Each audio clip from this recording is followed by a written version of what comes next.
Hi and welcome back. Now I'm going to be talking about in this particular little video 5G. So 5G stands for fifth generation. We had starting up on the ability to talk on mobile phones. We started with 1G, 2G, 3G, 4G, and now we're going to 5G. Now the 5G is way different. It's called a generation. It's got nothing to do with the symbol for gigahertz or megahertz, or it's a wavelength. Now what's a wavelength? Well, I've got here the height. This is a height bar here, height, and this is time. So as you're going through here in time, I'm going to call that 1 second of time. And in this case here, I'm going to call that 1 second of time as well. Now when we're talking about frequency, we're talking about the ability to transmit energy from one source to another. One sends a signal, the other one receives it. Just like you're hearing with your ears and seeing with your eyes, as your two senses on your body, this particular video production. So you're hearing sound waves, which are again waves like this, and light waves, which are much faster. But when we're going up to gigahertz range, this is out of your sight, out of your sound. It's way out. It's a very, very high energy. So that wavelength there is that it's an electrical wave going through the atmosphere, pulsed out at a positive to a negative and back to neutral point again. And your electrical system inside your house, depending on where you live on the planet, is either 60 hertz a second, and I've written the word hertz somewhere there. Yeah, it's hertz, just H-E-R-T-Z. That's called a hertz frequency after the man who found it or invented it, Mr. Hertz.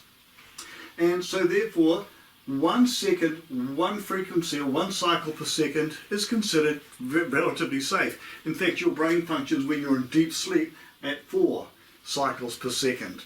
And during your active time right now, about 31 active cycles per second. This is when your mind's going flat out, 31 cycles a second. Hence your alpha, beta, gamma, delta type brainwave systems. So when we're talking about 50 hertz or 60 hertz in the source of power, if you've ever had a shock, and if some people have, and I certainly have being an electrician, you have some dangers around you, and it hurts. It hurts real bad. I didn't mean to pun that, I didn't mean to do hertz, but it hurts, H-U-R-T-S. It hurts. Now, when you increase the power of the stuff here, like really thumping it through, that's when the energy goes up.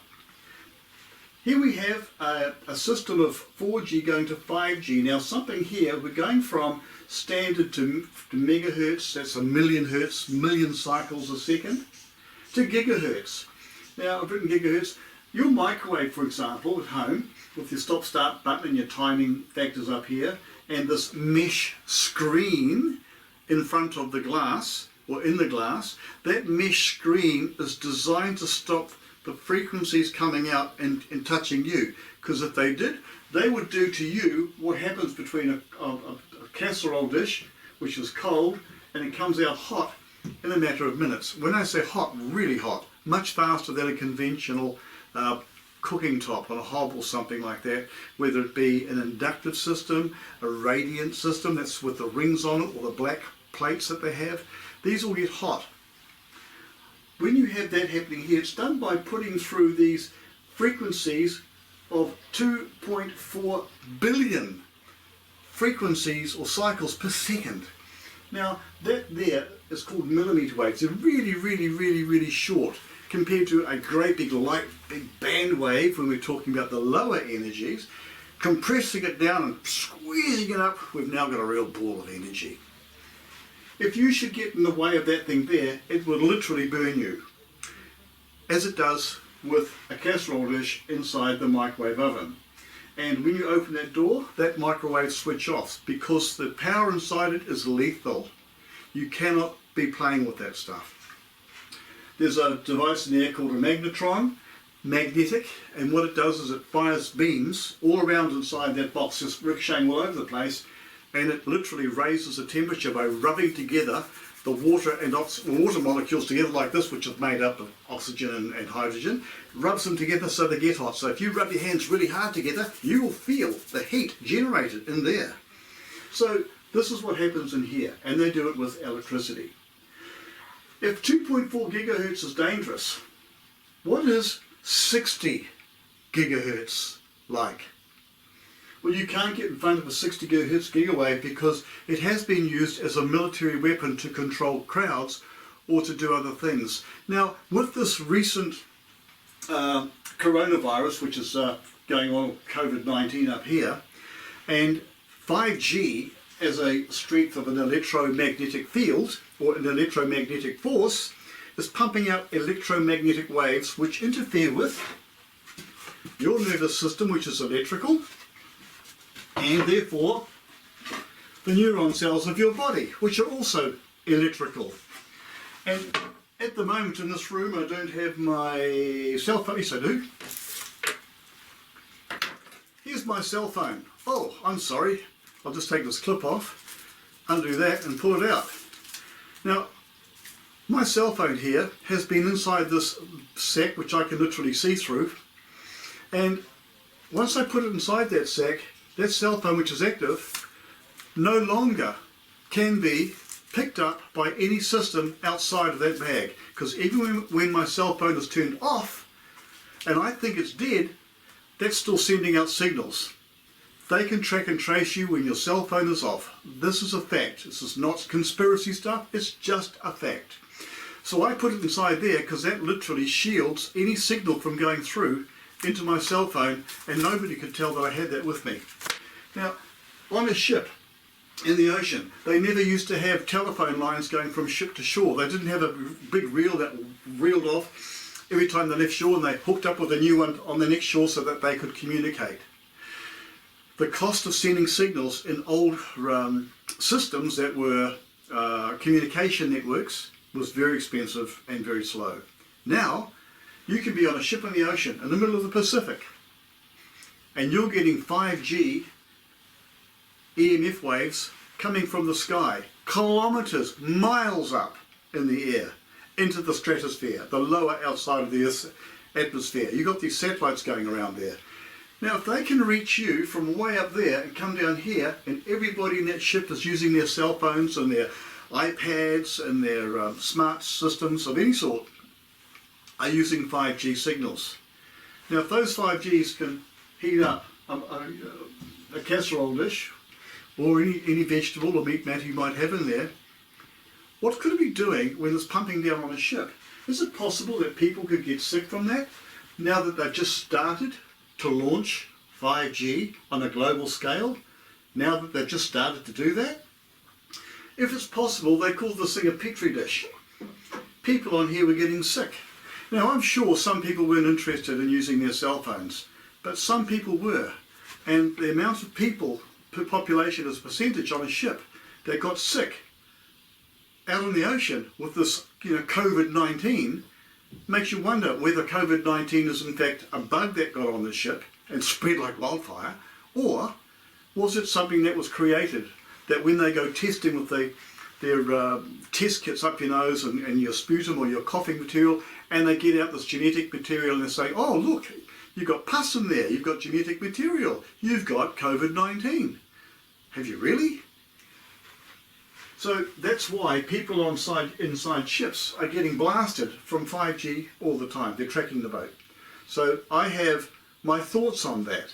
And my thoughts are, I wouldn't like to be on a ship that's got 5G pumping down on it, because I could get my nervous system fried.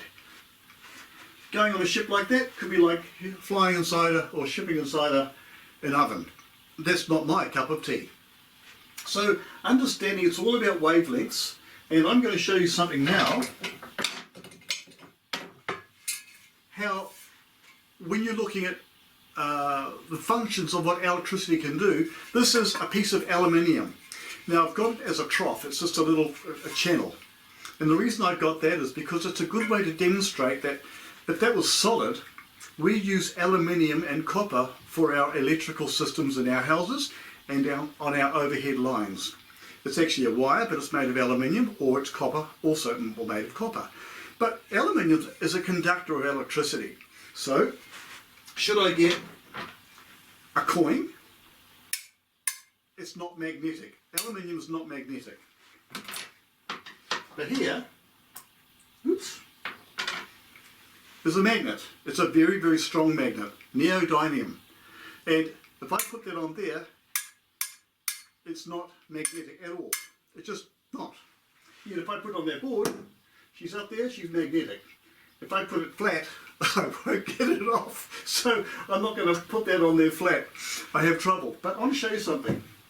Now, here we have the coin, and I'm going to drop the coin down the chute, so we can bring it a bit closer, and just see how fast it drops. So if I go one, there we go, 1, 2, 3, drop, you can see how fast that went down. I'll do it again. 1, 2, 3, drop, down the bottom. I can use anything. Here's a big fat washer, and I'll drop that down. Now, here is a gentle magnet. It's a small one. It's made of a different material. It's barrier material, I think they call it. And that too is magnetic. Whoops. And I could pick that off the board relatively easy. Now I'm going to drop that down here. Whoops. Again, it's not magnetic. I'm just going to drop that down here. Now look at the speed with which it drops. Slower. The laws of gravity say that it doesn't matter about what size it is, it'll drop at the same speed, and in a vacuum it certainly does. Even feathers drop fast. So down.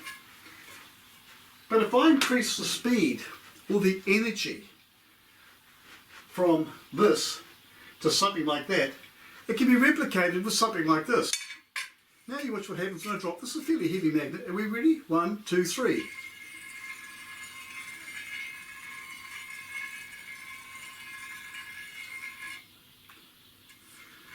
I'll even put it on its wheel size so it's going to roll down. Here it is. I'm going to roll it down. I'm going to let it go. Whoa, sorry. Fell over sideways. Watch now.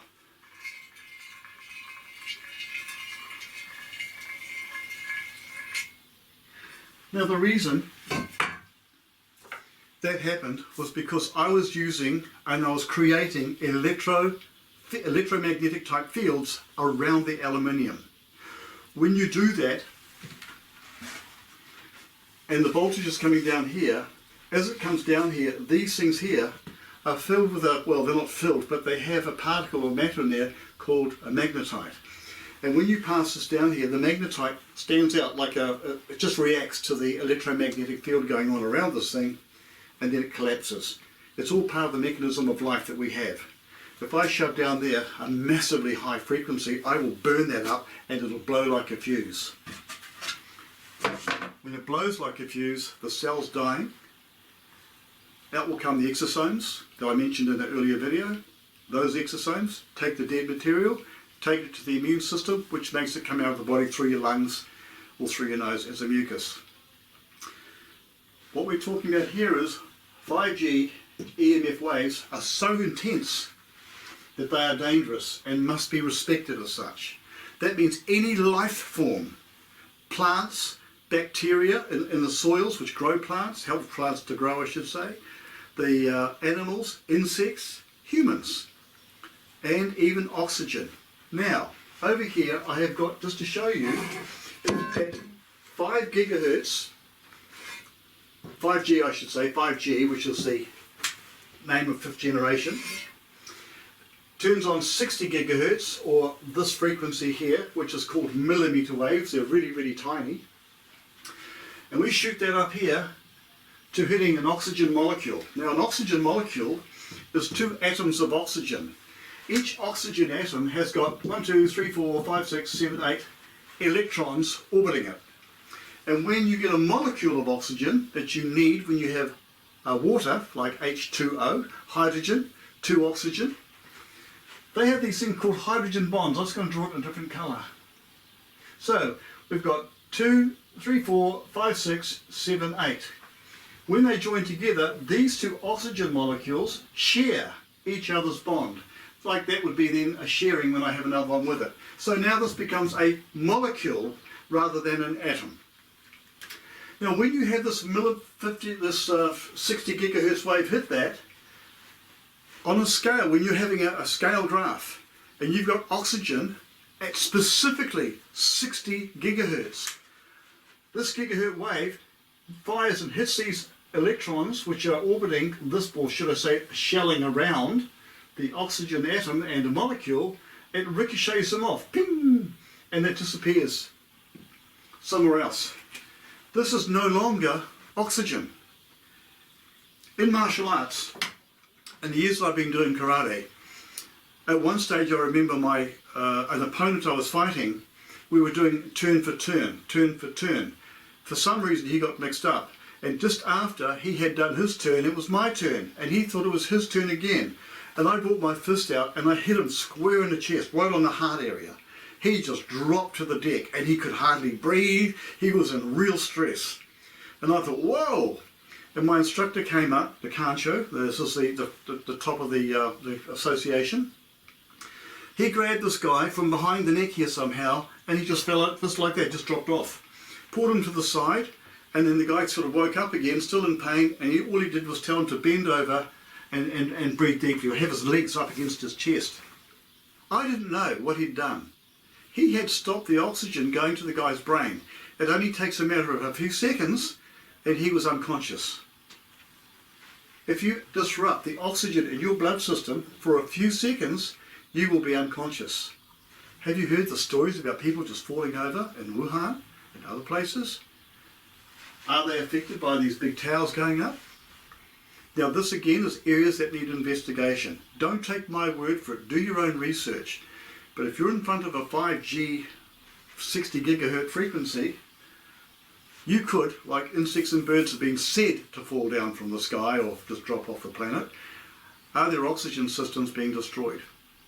Is it possible? Well, you'll find out when you start to look at it that the military use it to hurt people, to control crowds. It does this to oxygen, and if that's the frame, that's 60 gigahertz there.